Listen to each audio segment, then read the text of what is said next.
Hi, this is Roxanne, your retired teacher, here again to share a story. This is one of the Berenstain Bears books. It's called And Too Much Pressure, and it's by Stan and Jan Berenstain. I enjoy these stories because they're always teaching us something, teaching us a life lesson. So hope you can figure it out. Enjoy. If someone were to ask you who Bear Country's busiest creatures are, you might answer that bees are the busiest. They gather nectar and pollen, make honey, guard the hive, and do all the other things that have earned them the title Busy Bees. Or you might answer that beavers are the busiest. They fell trees, make dams, and build lodges with secret underwater entrances. There's no question about it. Beavers certainly are busy. But if you were to answer bees or beavers, you would be wrong, because the busiest creatures in Bear Country lately are none other than our friends, the bear family. The bears haven't always been so busy. They used to do the things that families do. They worked and played, went to school, visited friends, enjoyed nature, and once in a while they just sat around and did absolutely nothing. The bears hadn't planned on becoming so busy. It sort of sneaked up on them. First, there was Brother Bear and the Little League. The sister bear got bitten by the ballet bug and started ballet classes.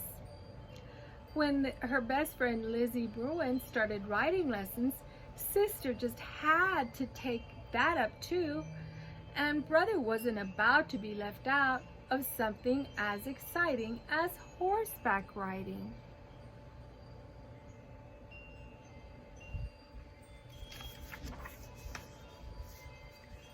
That's how it was with other activities. As soon as one of the cub's friends signed up for something, brother and sister had to sign up too. Before anyone thought to say enough is enough, they were also signed up for swimming, gymnastics, soccer is how we get our kicks, karate, art, I call it flower with drips, and computer club.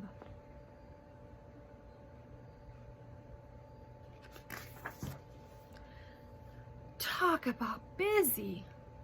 Mama or Papa had to drive brother and sister to all those activities. Things got so complicated that Mama had to make a big schedule to keep things straight. Papa hung it on the wall. And look at that schedule. Busy, busy, busy. The schedule was especially difficult on Fridays, and today was Friday. Will somebody answer the phone? Called Mama after the fourth ring.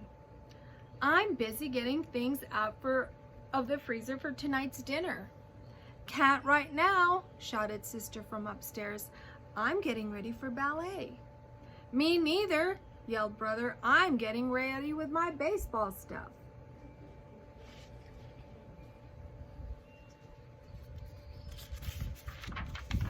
Since Papa was out working on the car, Mama had to answer the phone. She reached it by the seventh ring.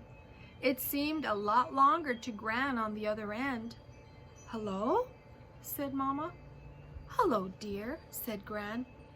Is everything all right? You sound breathless. Just a little, said Mama. I was in the kitchen getting dinner out of the freezer. The cubs are upstairs getting dressed for ballet and baseball, and Papa...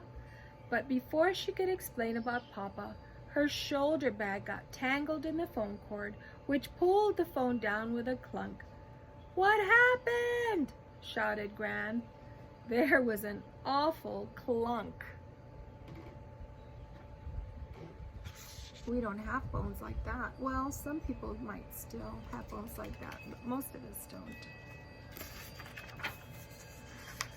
It was just the phone falling. Was there anything special, Gran? What Mama didn't explain was that when she stooped to pick up the phone, her hat fell off, and when she reached for it, she tripped over the cord and was now sitting in a tangled heap on the floor. I was just calling to invite y'all to dinner sometime soon, said Gran. Love to, Gran, but we're just on our way out. So let me check our schedule and get back to you. Fine, said Gran after a pause. Well, goodbye. Mama, said Sister, what are you doing sitting on the floor, playing with the phone cord? Come on, we're gonna be late. Drop me off first, shouted Brother on the way to the car. No, me first, cried Sister. No, me, insisted Brother.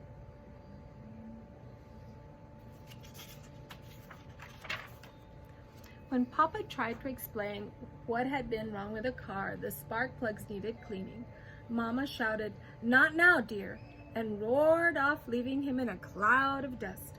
Well, Gran said as she hung up the phone, there certainly is a lot going on over at the treehouse. That's the way young folks are, said Gramps. They like to get out and do things. Why, when I was a younger fella. Doing is one thing, said Gran. Overdoing, she added with a sigh, is something else again. If Papa could have heard Gran, he surely would have agreed.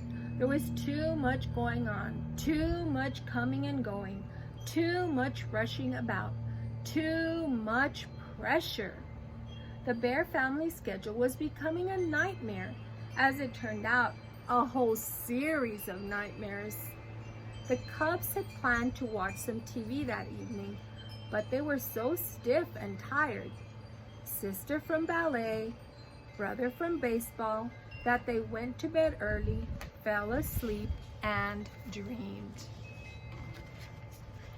Sister dreamed she was on a strange sort of merry-go-round, a merry-go-round of activities which went round and round and round.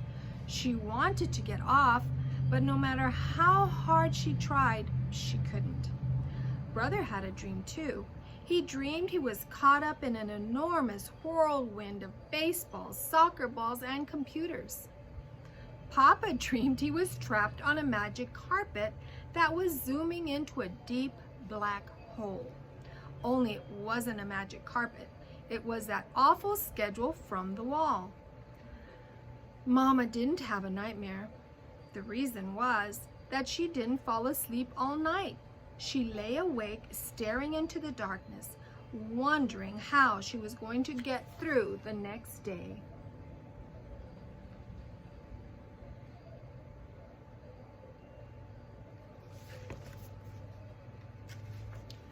After a quick breakfast, Mama packed a lunch for Papa, who headed for work in the forest. Then she shooed the Cubs into the car. Hurry, she said. We have a difficult day ahead of us. There's art class, soccer, karate, and swimming, and we've got to squeeze in lunch and shopping. They climbed into the car and she turned the key, but the engine wouldn't start. She tried again, but it still wouldn't start. Please, Mama, shouted Brother. Our karate instructor is very strict about being late.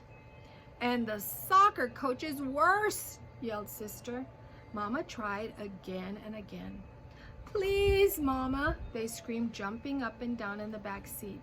But no matter how hard she tried, the car just would not start.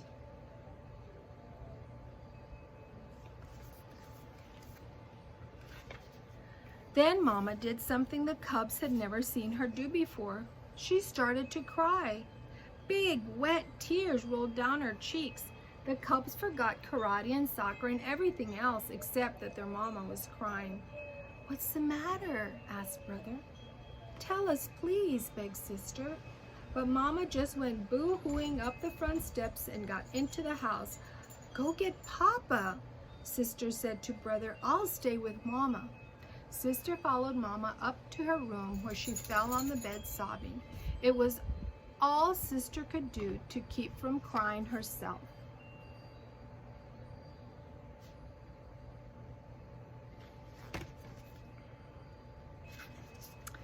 Everybody cries once in a while, son, he said. Even you? Asked Brother. Sometimes, Papa said. The problem with a car is those spark plugs.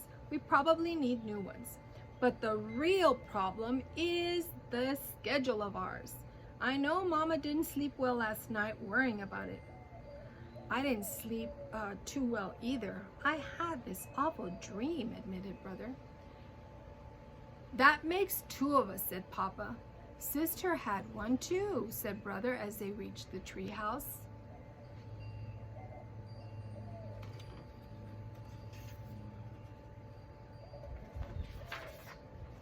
Mama, stop crying, announced Sister as Papa and Brother came upstairs.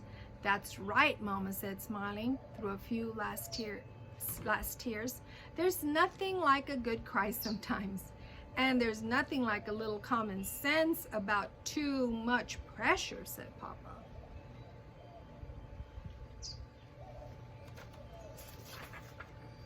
So the Bears had a family meeting right then and there. The Cubs agreed that 2 after-school activities a week were more than enough. Brother chose baseball and computer club. Sister chose ballet and horseback riding. True, they lost their title, the busiest family in Bear Country, but they went back to having a very good time doing the everyday things that most families do. They worked, and played, went to school, visited friends, and enjoyed nature. So, and once in a while, they sat around doing absolutely nothing. So I know right now we're staying at home. We're not going out and about due to the COVID-19 virus. But I hope you remember this story when we do get back and everything resumes a new normal. I hope you remember to not put so much pressure on yourself. Do some things, but not too many. Have enough time left to enjoy each other and to sometimes do absolutely nothing. Thank you for listening. Have a great day. Until next time. Bye.